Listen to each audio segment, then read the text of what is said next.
여러분 안녕하세요, 이정재입니다. 오늘은 여러분들과 이 수성론에 관한 이야기를 한번 더 해보도록 할게요. 얼마 전에 제 아시는 분 중에 한 분이 가벼운 접촉사고가 있었나 봐요. 요즘 접촉사고 참 많죠. 여러분들도 운전하실 때 늘 주의하세요. 가벼운 접촉사고, 이것도 여러분들 꼭 조심하세요. 그런데 이분이 말씀을 하시는데요, 가벼운 접촉사고였는데 심장이 너무 뛰더라 라고 이렇게 말씀을 하시더라고요. 그래서 제가 그분의 손을 만져봤어요. 아니나 다를까 손이 굉장히 차가우시더라고요. 여러분들, 제가 왜 심장이 과하게 뛴다 라고 말씀을 하셨는데 손을 만져봤을까요? 그 이유는 뭘까요? 그래서 오늘은 제가 여러분들에게 그 이유에 관해서 설명을 해드리고요, 여러분들 역시 이러한 증상이 있으신 분들이라면 어떻게 하면 그 증상을 완화시켜 나가실 수 있는지, 그리고 여러분들의 건강을 어떻게 하면 잘 지켜나가실 수 있는지 알려드리도록 할게요. 우선 제가 심장이 막 뛴다라고 말씀을 하셨는데 손을 만져봤죠. 왜 그랬을까요? 이 심장이라는 곳은 우리 오행학에서는 화오행을 말하는 부분입니다. 자, 심장이 막 뛰었다라고 말씀하셨다는 것은 지금 심장 상태가 정상이 아니라는 그런 이야기죠. 그렇다면 심장의 기능 중에서 가장 중요한 기능이 무엇일까요? 예, 혈액순환입니다. 그래서 제가 지금 이분의 혈액순환이 원활한 상태인가를 알아보기 위해서 손을 만져봤던 거예요. 만약 이분이 지금 혈액순환이 제대로 되고 있으시다면 손끝이 따뜻하겠죠. 혈액은 따뜻하니까요. 그런데 이분은 지금 손이 차가웠잖아요. 그렇다는 것은 지금 이분이 혈액순환이 원활히 되고 있지 못하다라는 그런 이야기이기도 한 거죠. 또한 그것은 지금 이분의 심장 기능에 문제가 있다라는 그런 이야기이기도 하죠. 아마 이분은 손뿐만 아니라 발도 굉장히 차가울 거예요. 틀림없이 배도 굉장히 차가울 겁니다. 제가 만져보진 않았지만 손뿐만 아니라 발도 굉장히 차가울 거고요, 배도 굉장히 차가울 거고요, 또 소화가 안 돼가지고 늘 소화불량으로 인해서 소화제 달고 사시는 그런 분일 거예요. 여러분들도 마찬가지입니다. 손발이 유독 차가우신 분들 계시죠? 그런 분들은 틀림없이 소화제, 위장약 달고 사실 거예요. 여러분들 지금까지 소화가 안 된다고 그렇게만 생각하시고 계셨죠? 또한 위장이 약하다고만 생각을 하셨죠? 물론 위장에 문제가 있을 수도 있겠죠. 그렇지만 손발이 유독 차고 소화가 안 되시는 분들이라면 위장의 문제보다 심장의 문제일 가능성이 아주 높아요. 여러분들 중에서도 이런 분들 있으신가요? 손발이 유독 차고 별것 아닌 일에도 심장이 막 뛰고 무슨 작은 일에도 얼굴이 화끈거리고 이런 분들 계시죠? 이런 분들은 거의 대부분 심장의 이상일 가능성이 아주 높다라는 겁니다. 위장의 문제일 가능성은 거의 희박하다는 거죠. 그렇다면 우리의 심장 기능을 조절해 줄 필요가 있겠죠. 이런 분들은 틀림없이 심장의 기능이 너무 강해서 문제가 되는 분이든지 아니면 심장의 기능이 너무 약해서 문제가 되는 분이든지 둘 중에 하나일 가능성이 굉장히 높을 겁니다. 우선 첫 번째로 심장의 기능이 너무 약해지셔서 문제가 되시는 분들이 있고요, 또 두 번째로 심장의 기능이 너무 강해져서 너무 무리가 되어서 이상활동으로 문제가 생기시는 분들이 있어요.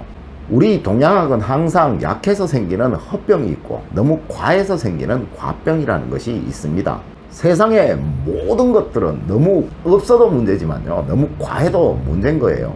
모든 것들이 다 조화와 균형을 이루어야 된다라는 그런 이야기죠. 심장 역시도 마찬가지입니다. 심장의 기능이 항상 조화를 이루고 균형을 이루어야만 되는데 목오행에서 들어오는 기운이 너무 강해져서 화오행을 말하는 심장의 기능이 너무 과다하게 강해진 그런 현상일 수도 있다라는 겁니다. 이 두 가지의 경우 중에서요, 심장의 기능이 약해져서 문제가 생긴 전자의 경우라면요, 대부분의 분들이 이제 나이를 드셔서 간기운이 약화되니까 심장의 기능 역시도 약화되신 분들, 이런 가능성이 굉장히 높아요. 또 후자의 경우라면요, 심장의 기능이 너무 강해져서 문제가 생긴 분들이라면요, 화병이나 스트레스로 인해서 문제가 생기신 그런 분들일 가능성이 아주 높다라는 거예요. 그래서 화병이 생긴 사람들, 이런 분들도 손발이 유독 찹니다. 또 스트레스 많이 받으신 분들 손발 굉장히 차갑습니다. 방금 말씀드렸던 이 두 가지의 원인에 의해서 심장에 문제가 생기게 되는 건데요, 이렇게 심장 기능에 문제가 생기게 되면 혈액순환에 문제가 생기게 되니까 손발이 유독 차가울 수 있고요, 또 위장 기능에 문제가 생길 수도 있다라는 겁니다. 그렇다면 심장 기능을 조절해 줘야 되겠죠. 첫 번째, 약해서 문제가 생기신 분들은 도와주면 되겠죠. 또 과해서 문제가 생기신 분들이라면 그 기운을 감해주면 되겠죠. 자, 이렇게 여러분들이 몰라서 그렇지 그 해법은 아주 단순합니다. 그렇다면 그 해법에 따른 해결책 우리 한번 알아보도록 할까요? 자, 심장의 기능이 약화돼서 문제가 생기시는 분들이라면 심장의 문제보다 간의 문제일 가능성이 아주 높습니다. 그렇다면 이분들은 항상 간 기운을 강화시켜 주려고 노력하셔야 되겠죠. 또 이 간의 기운을 심장이 충분히 받아주어야 되니까 심장의 기능 역시도 강화시켜 주려고 노력을 하셔야 되겠죠. 그렇다면 가장 중요한 것이 무엇일까요? 예, 운동입니다. 여러분들이 규칙적으로 운동을 하시고 꾸준하게 운동을 하시는 것이 이 간 기능을 강화시켜 주는 것, 또 심장의 기운을 강화시켜 주는데 제일 좋은 보약이라는 겁니다. 두 번째로 따뜻한 차를 마시는 것이 좋습니다. 항상 따뜻한 차를 마시고 몸을 따뜻하게 만들어 주는 것이 굉장히 좋은데요. 방금 제가 운동이 좋다라고 말씀을 드렸던 이유도 운동을 하면 몸에 열이 나잖아요. 그러니까 몸을 따뜻하게 데펴주는 거고요. 또한 운동을 하시게 되면 혈액순환이 많아지게 되겠죠. 이러니까 손발이 따뜻하게 변하는 겁니다. 또한 이 따뜻한 차를 마시는 그 원리 역시도 같은 거예요. 몸의 온도를 따뜻하게 만들어주게 되면 혈액순환이 원활해지게 되니까 심장의 기능 역시도 조절이 된다라는 겁니다. 그리고 세 번째로요, 정말 중요한 건데요, 여러분들의 심장의 기능에 문제가 있으시다라고 생각이 되신다면 반드시 이 손가락 부위를 한번 살펴보실 필요가 있어요. 제가 저번 수상론 시간에서도 여러분들에게 말씀을 드렸습니다만 못 보신 분들을 위해서 다시 한번 설명을 드리도록 할게요. 자, 한번 볼게요. 자, 엄지손가락은 모고행을 말하는 것이니까 간기운을 말하는 거고요. 그 다음에 검지손가락은 화오행을 말하는 거라서 심장의 기운을 말하는 거고요. 중지손가락은 토행을 말하는 거기 때문에 위장의 기운을 말하는 거고요. 식지손가락은 금오행을 말하는 거라서 폐기운을 말하는 겁니다. 그리고 새끼손가락은 수오행을 말하는 거라서 신장의 기운을 말하는 겁니다. 그렇다면 제가 방금 간과 심장의 기운이 약화되었다고 말씀을 드렸잖아요. 그렇다는 것은 이 엄지손가락과 검지손가락의 기운이 강화된다면 간과 심장의 기운 역시도 좋아질 수 있다라는 이야기죠. 그러니까 항상 이 엄지손가락과 검지손가락을 자주 마찰시켜 주시는 것이 좋고요. 그리고 자주 마사지해 주시는 것이 좋고 또 근력 강화 운동을 해 주시는 것이 좋습니다. 여기에서 이 엄지손가락과 검지손가락을 자주 마찰시켜 주는 것이 좋은데요, 제일 좋은 것이 마사지입니다. 항상 손발이 유독 차거나 소화가 안 되시고 배가 유독 차신 분들이라면 이 두 손가락을 자주 마찰시켜 주시고 마사지해 주시는 것이 좋다라는 겁니다. 이렇게만 하셔도 심장의 기운은 강화됩니다. 이것이 바로 우리 수상론이라는 거예요.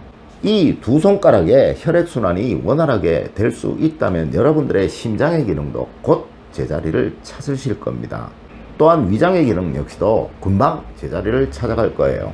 여러분들은 지금까지 손발이 차가우면서도 소화가 안 되시는 분들인데 위장약, 소화제 달고 사셨죠. 이 위장에는 아무런 죄가 없습니다. M은 위장 괴롭히지 마시고요. 여러분들의 이 심장의 기능을 강화시켜 주시려고 노력하셔야지만 된다라는 거예요. 그래야지만 여러분들의 위장의 기능도 제자리를 금방 찾아가는 겁니다. 이렇게 우리의 오행학은 서로 간에 다 연관이 되어 있어요. 그러니까 방금 말씀드렸듯이 이 엄지손가락과 검지손가락을 자주 마찰시켜 주시고 마사지해 주시고 근력 강화해 주시는 거 절대 잊지 마세요. 하루에 1분씩이라도 이렇게 해주신다면 아마 보름, 한 달, 아마 금방 여러분들의 심장의 기능은 제자리를 찾아갈 겁니다. 이렇게 된다면 아마 금방 여러분들의 손발 역시도 따뜻하게 바뀔 거예요. 그리고 또한 여러분들한테 제가 저번 영상에서도 말씀을 드렸지만 반지, 금반지가 있으시다면 이 검지손가락에 끼워 두시는 거 적극 추천해 드립니다. 심장의 기능을 제자리로 찾아가도록 도와주는 것, 그렇게 해주는 것은 이 검지손가락의 기능을 강화시켜 주는 것만으로도 충분하다고 말씀드릴 수가 있어요. 자, 이제 다음으로 심장의 기능이 너무 강해져서 문제가 되시는 분들 있으시겠죠. 이렇게 심장의 기능이 너무 강화돼서 문제가 되시는 분들이라면 아마 지금 여러분들은 틀림없이 굉장히 많은 스트레스를 받고 있거나 여러분들 가슴 속에 이 응어리진 화가 뭉쳐서 생기는 화병이 생겼다라는 그런 반증이기도 할 겁니다. 혹시 여러분들 중에 이 화병으로 인해서 가슴이 답답하신 분들 계신가요? 이런 분들도 손발을 만져보면 굉장히 차갑습니다. 그 이유는 이 화의 기운이 원활하게 진행이 되고 있지 못하기 때문에 심장의 기운 역시도 무리를 받게 되고, 이로 인해서 혈액순환이 제대로 안 되고 있다라는 이야기입니다. 또 이런 분들은 거의 대부분 혈액이 아주 탁한 현상을 가지고 있어요. 이 부분은 의학적인 부분이라서 제가 더 깊이 자세하게 말씀드리기는 어렵습니다. 이 역시 혈액순환이 원활히 되지 못하기 때문에 생기는 일이겠죠. 혈액은 항상 맑고 깨끗한 것이 좋은데, 그죠? 이런 분들 역시도 이 검지손가락을 위주로 자주 마사지를 해주시고, 이 부분을 따뜻한 수건으로 늘 감싸주시는 거, 그거 절대로 잊지 마십시오. 우선 이런 분들 같은 경우는 심장의 기운을 다스리는 것보다 먼저 여러분들의 마음을 다스리는 것이 우선일 듯 합니다. 그러니까 늘 편안한 마음 가지시려고 노력하시고요. 늘 스트레스 적게 받으시려고 노력하십시오. 이 스트레스라는 것이 사람에게 가장 많이 영향을 주는 곳이 이 심장입니다. 그러니까 내가 스트레스를 너무 많이 받고 있다라고 생각되시는 분들, 그런 분들이라면 이 검지손가락에 금반지 대신 은반지를 끼는 거 적극 추천해 드립니다. 그렇지만 이 모든 것들 중에서 가장 중요한 것은 여러분들의 마음을 다스리는 방법이라는 겁니다. 자, 종합해 볼게요. 여러분들의 손발이 찬 이유는 여러분들의 심장의 기능이 약해지셨거나 심장의 기운이 너무 강해져서 문제가 생겨나는 그러한 케이스입니다. 약해져서 문제가 생기시는 분들이라면 이미 어느 정도 연세가 있으신 분들일 거고요. 내가 아직 젊은데 손발이 차다거나 소화가 안 되시는 분들은 틀림없이 이 화병이나 스트레스로 인한 원인일 가능성이 아주 높아요. 그런 분들이라면 이 검지손가락을 자주 마사지 해주시고요. 자주 따뜻한 수건으로 감싸주시고요.